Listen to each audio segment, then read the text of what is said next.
saying? I mean, I feel like it's really mainly about you, what you want to do. You know what I'm saying? It don't hurt to have a bunch of different talents, or it don't hurt to get yourself into a bunch of different things that can make you money. You know what I'm saying? So don't just become a brand. That's what I'm saying. I never looked at myself as a rapper. I looked at myself as a brand always. So even though I thought rapping was gonna be the thing for me, I also knew in my head I was more of a brand than just a rapper. You know what I'm saying? So a lot of people need to start looking at themselves as a brand, and market themselves like that, and not just as a rapper or basketball player. Right. That's your boy AB. On I-95 Connecticut's #1 rap hip-hop platform. Skills over politics. That means bring your pen game, not your name. Y'all don't really even got to do this kind of intro, because he's a veteran on many different occasions, man. Veteran on the show, because this is like his third appearance, second official freestyle. And it felt good, man. Like, before I even introduce this, man, I think it's important for the culture to realize and appreciate our veterans and the legends that's in the culture. It's so tough in the battle rap community where we don't really give the flowers too often. And I don't really see too many hip-hop platforms giving the flowers to these veterans and these legends. So I guess let me be the first to say, you know, the Mount Rushmore, the elites. When it comes to bars, bar for bar, probably one of the greatest battle rappers ever. And, you know, I'm tired of people, it's been so many years, I'm tired of people not being able to give this man his flowers. And if they do, it's too quiet. I want a loud, I want a loud announcement of him getting his flowers that he's just due. So Bars I-95 today, you know, this episode, I appreciate you pulling up. The man I'm talking about is to the right of me. Who we got in the building today, man? What's up, man? That was a real good intro, man. I had to, man. Slick Talk Goodz, man, in the building. I'm familiar with being. Of course. Many different occasions, man. But like I said, Goodz, there's so many times and so many years that gone by. You done gone by. You done did so much in the culture that, you know, I know it's a competitive sport. I know battle rap is a competitive sport. Yeah. But we gotta keep in mind and appreciate value. And I think that's a lot of times that goes, you know, it slides through without people giving our legends their just due. And, you know, it ain't gonna go by us because Bars I-95 battle rap culture actually helped build this platform. Right. You was a huge part of building this platform, and we're gonna get to that in a second. Right. But before we get into all of that, man, how you feeling, my brother? How you doing, bro? Super blessed. Super blessed, man. I learned to not really complain about anything. You know what I'm saying? I wake up every morning and thank God and say I'm blessed and get on my day. So it ain't too much that could get me, you know, saying I'm not or I got a problem or something like that. I mean, I'm blessed. For those of you who don't know, when we first launched this show, you know, small little garage in Connecticut. Right. I reached out to a lot of different people. And this is where, you know, when I notice, you don't even notice, but this is when you could tell the character of a band in a lot of occasions. And Goodz showed up to the show. He traveled all the way to Connecticut on a light day for him and showed us love. Like, he didn't even know me. Like, and for me that day, it showed me like what type of person he is, personally. And since then, you know, we you know, a lot of the, you know, battle rap culture, battle rappers done pulled up after.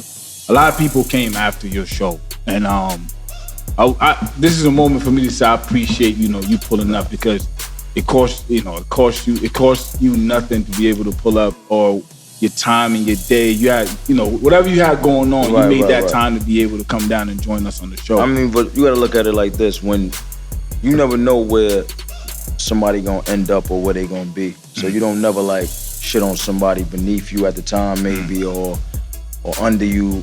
You know what I'm saying? Looking at them like whatever, because look where y'all at now. You know what I'm saying? We were just talking about that. You know what I'm saying? Y'all probably in the culture, the second biggest rap platform to me. Right. You know what I'm saying? I'm pretty sure to a lot of people. So for me to see where y'all came from just that time and just from being in that, you know what I'm saying, that garage and you know what I'm saying, to where y'all at now and doing these type of things and traveling and all that, you know, it's big. And I always tell people that don't never, cause you on top, shit on anybody beneath you, because you don't know where that person gonna be in the next year or next 2 years. He'll be on top of you, and then You know what I'm saying? He got the opportunity to shit on you if he that type of person. So you got to show love to everybody. Facts. And you know, speaking of being on top, and you know, you done did so much in your career. You know, up to we get into everything that's on the table right now. You done did so much. You know, battle rap, entrepreneurship, business, side investments. Like you done did real estate. You done did so much. I love talking to the battle rap legends that done more out of battle rap than just being a battle rapper. Right. And I highlight that because I fuck with the battle rap community. I appreciate and love the rappers that's up there, and I like to see their growth and what they turn into outside of battle rap. I tell my partners all the time how I want to see battle rappers do more than just being battle rappers. They go and use their influences to do more. And you've been one of those cats that, took advantage and been able to be smart enough to do that. Right. Just kind of talk me through your journey from battle rap, what brought you here to this, to where we at. It's simple, man. I stop saying I want to do something and just start doing it. And it's just that simple. A lot of people, and you got to blame the environment people grow up in, because I come from that environment where they tell you can't do it. Like if I told somebody 10 years ago, I want to have my own sneaker, or I'm going to have my own sneaker, they looked at me like I'm crazy because we only know athletes to have sneakers and that's it really. So it's about not saying, it's about not keeping a thought in your head. You know what I'm saying? And bringing that thought to life. And I was victim of that, being caught up. Everybody think they waiting for the right time. Nah, I gotta wait till I get my income tax check. I gotta wait till, you know what I'm saying? I put my kid through school. No time is the right time. You gotta just do it.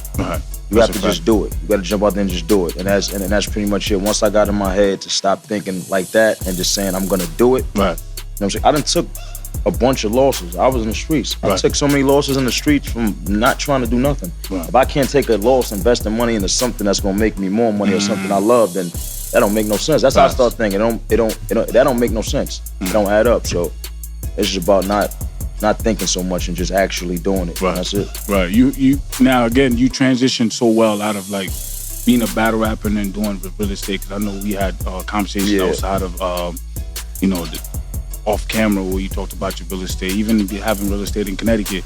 You talked about other things that you were venturing into, even going into the cannabis industry. I know you ventured into a lot of that. Like, what was the cause and like, what was the thing that led you into these type of industries, or like the thought frame that brought you here? Truthfully, just me growing up, like my mom's. I ain't had no father. My mom's raised me and my brother, my sister by herself. So I know her parents didn't raise her to know about credit or to have your own business, or, you know what I'm saying? So she couldn't raise me like that, but I'm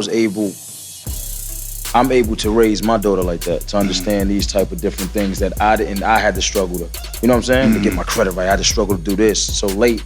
So because of her, that makes me want to get into different things and set her up to when she's 18, she don't got to worry about nothing. She don't got to struggle and try to figure it out like I had to try to figure it out. You know what I'm saying? So that's why I put my hands in so much different things, and you never know what's gonna be the thing for you. Like you said, I didn't dabble in real estate. I had a vending machine company. You gotta do as much things as you could to know what's gonna work for you. And on top of that, 7 streams of income will make you a millionaire. You gotta always keep that in your mind while you're doing these things. You can't just do one thing, and you never know what's gonna work for you. So you just gotta try, as many things as you could until something do. And the dope thing about that is because we're in such a time right now where that's such an important thing to know and understand that the dynamics, like it's so many ways of making money in 2022. Even again, you come from a place where you already had the influence, and to be able to venture off into other things and do that, as young kids right now, they watching and they looking at the Goodz in the battle rap, because there's so many battle rappers now that's trying to get in the industry. And seeing guys like you, I'm hoping it enlightens them to think, yo, I could not just be a battle rapper, or be a rapper, period. Or be a rapper, period. Because that's what I was caught up in. I thought, my niche was gonna just be rapping. That's my talent. But it's so much other things that happen. Not I could rap, but there's so much other things you could get into off of that. You know what I'm saying? And that shows you with somebody like a Method Man. Right. Who was a rapper and then got into acting, or LL Cool J, who, you know, and stuff like that. Then you got rappers that's just rappers. That just rap, like a Jada, that's one of the best to ever do it. He just rap. You know what I'm saying? I mean, I feel like it's really mainly about you, what you want to do. You know what I'm saying? It don't hurt to have a bunch of different talents, or it don't hurt to get yourself into a bunch of different things that can make you money. You know what I'm saying? So don't just become a brand. That's what I'm saying. I never looked at myself as a rapper. I looked at myself as a brand always. So even though I thought rapping was gonna be the thing for me, I also knew in my head I was more of a brand than just a rapper. You know what I'm saying? So a lot of people need to start looking at themselves as a brand and market themselves like that, and not just as a rapper or basketball player. But whatever you are, you know what I'm saying? And that's good to know, but it's even better to see. When you see a LeBron doing LeBron shit, and off the court he's doing other things, you like, yo, you get to see that it's bigger than basketball. You know, you get to see that it's bigger than rap. You see a Goodz doing, like, even this didn't come from, you know, somebody giving it to you. Like, you created this. You know, you was talking to my partners on the set earlier. He asked you about, like, who designed. You have a designer, and you told him you didn't design. I mean, you designed this yourself. Even that, you know what I mean? The creation of the idea. It's usually people, you know, the process usually goes from the idea, you send it to someone to design it, and then they, you know what I'm saying? For you to even create this yourself, and that comes from something, you know what I mean? That's like the Nipsey Hussle, you know, ideology, where they call it vertical integration. Like, you literally create the idea, you designed it, and then you got to manufacture it. Where did that knowledge come from? Because again, I'm just trying to highlight how it's bigger than battle. Like, it's crazy. I don't, honestly, it comes from, I mean with the sneakers, you know what I'm saying? I always was into sneakers. I'm a sneaker dude. I always was into fashion, period. In the fashion, period. So with these right here, they call, you know, slick walks. You know what I'm saying? You know, people know me as Slick Talk God. So I wanted something to venture off that, to still follow that. So that's why I named me Slick Walks, right? So I wanted to make a sneaker that was, first of all, like light. You could hold in your hand. That's so light. That's all purpose. So they light for the gym. You can run in them and do all that. You get what I'm saying? But they fashionable. Then, you know, when you get older, you don't want sneakers that got a whole bunch of laces and you got time.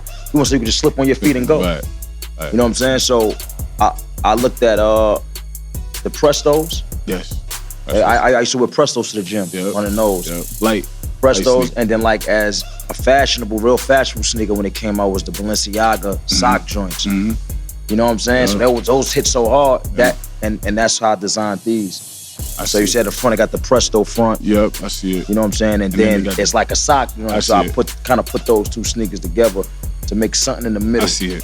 You know what I'm saying? So that's where that came from. And like I said, it just stems from not just saying, you know what, I want to do a sneaker one day, and saying I'm gonna do a sneaker. Because before this, you know what I'm saying, I got 4 colognes out. That I don't know about. You know what I'm saying? So before this, I got into cologne. I started buying a lot of cologne. I'm like, I want to do a cologne.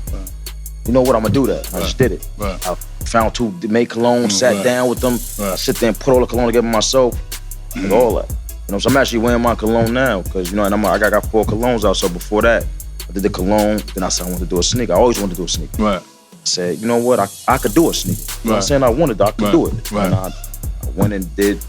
It's a long process. There's a lot to do, and I think people get scared more of that, the process. The work. The work. The work. They're scared of the work, but you can't be. And that's the thing. You just can't be scared of the work. And I'm living proof that you could do it. Facts. You know what I'm saying? And I want to highlight, I wanted to highlight, you know, the success of the work. These are not even in our size because they sold out. I'm trying to get those black ones right there. In my size. I told him if he could bring, they don't even got, he sold out. He sold out. Tell me how you broke. Listen, man, first of all, shout out to everybody that supported me, man. Like, I make sure I say that on everything. Like, when I do a video on IG, before I say anything about these sneakers, I say thank you to everybody that support me, because I got a lot of supporters. And this right here showed me, from the cologne to selling like merch and stuff, it showed me there's a difference between fans and supporters. There's a big difference between fans and supporters. So shout out to everybody. Without them, they wouldn't be sold out. I wouldn't be able to do more. So I'm sorry. What was your question? Because I wanted to say that before. Add to that, actually. How did you break down? Because this is, I want to highlight how much more of a, entrepreneur process that he goes through, and not just a rapper. So. Again, this is vertical integration. This is like, if you're in business, you understand the designing process of it. How did you go about the marketing of this? You said you released only how many pairs? Can you break that down for me? Well, the crazy thing is, with these black ones, they made me get way more pairs than I wanted to get, right? And that's how it goes. They wanted to see if I was basically bullshitting. Right. If I was going, what was gonna do with them? You know what I'm saying? So they made me get and you gotta go through China. Right. I can't talk to nobody on the phone. Right, you gotta email. It's a long process. So they made me get a bunch of pairs, bunch of black ones. So I got kind of timid at first, kind of scared, like, damn, I'm gonna be able to sell all them shits. Right. I said, you know what, fuck it.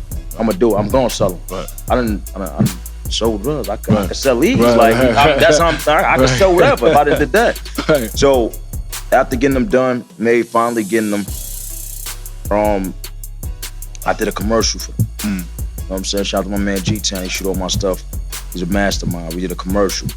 But I put the commercial out on my IG. But before I was promoting these. I got a sneaker coming out. I remember that. Yeah, all until so.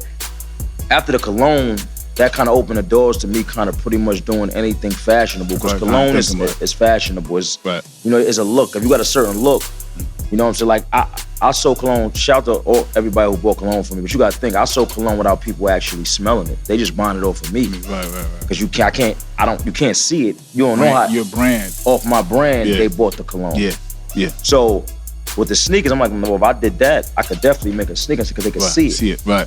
So, I shot a commercial for it, put it out on IG, but I was promoting the whole time from Oli and up until that. And then as soon as they dropped, I had a release date for them. When I dropped them that day, they start flying. I dropped them September of last year, and we in April. They've been sold out since last month, March. Right. And peep the branding behind it, because he had Slick Talk God, Slick Talk King before that. Right. So it was you already was accumulating the brand value. Right. You know so that's why I wanted to keep it under that. You know what I'm saying? When I said, Slick Talks, I said Slick Walk. That's fire. Slick Walk is a sneaker, and it still rap with the. It still go with the Slick Talk. It ain't off it. Right. You know what I'm saying? So, it was a part. That's what I learned. Was a part of the branding from the Slick Talk. Me being a Slick Talk God, Slick Talk. Me rapping about these things, and leading up into actually doing the stuff and putting it in physical form. Where I could sell it. You know what I'm saying? Like I said, man, they showed support. I sold out the black ones. I came out with the green and red ones in January.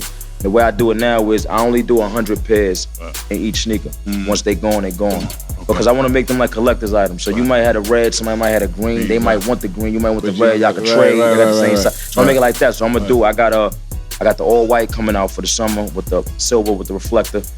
And I just want to make them like collectors. Like only 100, and you could, you know what I'm saying? You could trade, and you know what I'm saying? You be the only one where only 100 people got them. I want to make them like that. And you know that it's certified that you are. It's 100 people with them. Right, it certifies 100 people with them. You know what I'm saying? So that's how I do it, man. That's fire. And like some of y'all can't even sell 600 CDs, let alone 600 pairs of sneakers. You know what I'm saying? Like it's real out there. Like it's real in this market. It's real. Like I'm sure this is a competitive. Yeah, I'm sure he'll tell you. You know what I'm saying? Because you gotta think. You gotta think like this. Who? You got Nike. You got Yeezy. You got. You know what I'm saying? You got you got shit like this. You got market's crazy. Like who gonna want to buy your sneaker? And that's what'll make you timid to it. And because you competing with big brand Nike, Adidas. You got what's cool? Kai came out. He went through the roof. Right. You know what I'm saying? He got his own Drake. He went through so it's like.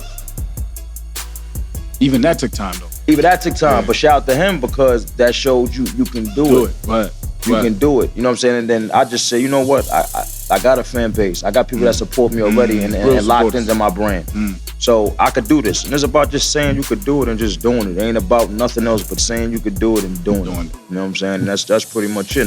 I'm doing it, and I'm blessed. And that's that's very commendable because again, at the end of the day, it's all about figuring things out here, far as the investment route goes. Being, again, I like to come back to the whole rapper transition because, you know, people who watch this show is nothing but rappers and, you know, other influencers. And it's important for me to display this right now because, again, you a legend in what you do. That's one. And two, you are one of the battle rappers that was able to transition.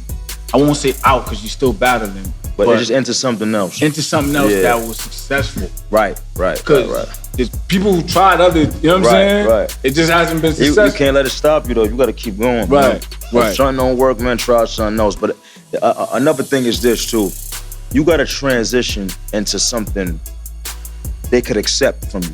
Right. Fashion, I knew was something they could accept from me because I've been presenting fashion to them for years. It's already part of your foundation. Yeah, if you a dude that smoke weed all day in front of the camera and that's what they know you for, then come out with your own strand. Even that thought right there. It's simple. Yeah. Even that thought process right there. It's as simple as it sounds. Right. Why don't more people do it? You understand what I'm saying? It takes a little bit more. It takes for you to stop to get that thought out your head and do it. Then do it. But that's my point. Going back to what you said, you got to go from I want to do this to I'm gonna do this, and I think it's important. You know, I just want to highlight that for a second, and I think it's important for y'all to keep that in mind. Even going into your music and the music that you make, you have I tell you this off camera all the time, you have a very good way of, you know, being a good leader. And I tell you that all the time. Yeah. Like, yo, you do a good job at spearheading things and being a good leader. Sometimes it's dangerous because, you know, leaders sometimes get their head chopped off because you're the first one to do something. And whether it goes right or wrong, you the first one to do it. I gotta say, Now the second person after you could watch, I see what he did wrong. I'm gonna go and fix it. So I say that all the time. Like you know, even the freestyles, you had your she in here right now. You had your daughter with you on one of your freestyles on Fuck Flex. Right. I thought it was dope. And then all of a sudden, I seen a bunch of people with their kids with them on their freestyle. I'm like, I don't know if that's a coincidence. I don't want to, you know what I'm saying? But I hit you. I was hit like, me and said that. But a couple of more niggas is doing what, you know. And you know what's crazy? I wasn't, and then me, I'm so like oblivious. I wouldn't even look at it like that. I'd be like, but then when you said it, it made me start saying, you know what? You might be right. Yeah, because I remember you said your response was like, I don't know. Yeah, because I did do it on a big platform. Everybody's seen it. Everybody's seen it. Then people want to start doing that, so that's why, you know. So going back to what I said, my point with what I'm saying is like you're a leader at being able to you're good at really being able to just start a trend or just lead something. And I always tell you that. But in your music, you also slick talk. You have a way of you could talk like you stunting on people, and you could talk like, yo, this is something that you should be doing too. Like you have a way of doing that in your rap. Like you talking a way in your rap where it's just like, I ain't stunting on you, but understand this is something you can do too. It's going both ways. It's going to the people that need to be stunted on. And it's going to the people that need to hear it to say, look, if I could do it, you could do it also. Right. You know what I'm saying? So, and that's what it's for. For the people that is stunting on, they know what's up. Right. They know what's up. And then for the people, I'm talking to the people also that think they can't do something or scared to do it or don't want to take the time to do it or even scared to lose money on doing something. Right. You know what I'm saying? So you can't think like that. You just got to do it. You know what I'm saying? Definitely. I want to ask you about, you know, transitioning throughout the years that you've done and the things that you've done throughout the years. You know, you've been through, you know, ringer with the industry, like the music industry, you know, battle rap industry, just making your way through that and seeing what you've seen. Because a lot of the new cats now, they're going through, you know, they're seeing these record labels, the fortunate ones, they're seeing these record labels, they're getting these, I guess, industry love from industry rappers, something you've been, you know, long time ago to this point now. Like, what's your perspective? Like, how do you see that now with, you know, the newer battle rappers that's in the industry, but getting these, I guess, recognition from the music industry and maneuvering around that? Like you talk about the battle rappers? No. Yeah, just newer battle rappers, but just transitioning, being able to, you know, going through the music industry and being around, getting the love from the music industry. Yeah, I think, I think in battle rap, we all got love from the music industry. It was somebody like that was in the industry that, you know, fucked with somebody out of battle rap. Right. to me, it never really did nothing for me. It's like I appreciate it, but I mean, if you ain't gonna, help me get no money or or think I'm good enough to maybe sign or get a deal or do something, then I never really, I was like, oh, it's cool, but that's it. I never worried about it. Because you ain't helping put no money in my pocket. I still got to get to it and feed my daughter. So I think it's cool, but we entertainment to them just like they're entertainment to us. And that's all it really is. So, for the new dudes and the dudes coming up, when they see that, don't get too amped about that, because that man or rapper or whoever ain't helping you. If he ain't helping you do nothing to make yourself better, he just a fan of you like you a fan of him. That's a fact. That's it. That's a fact. I keep it like that, man. That's it. That's a fact, because we all watch all of your battles. We done seen all of your battles. What's funny is, I don't even think you remember, I had a show in Connecticut a long time ago, and Vado was just coming into the industry. Okay. And I brought Vado down, I brought you down, I brought Mook. It was Mook, Vado, who else was there? Nim.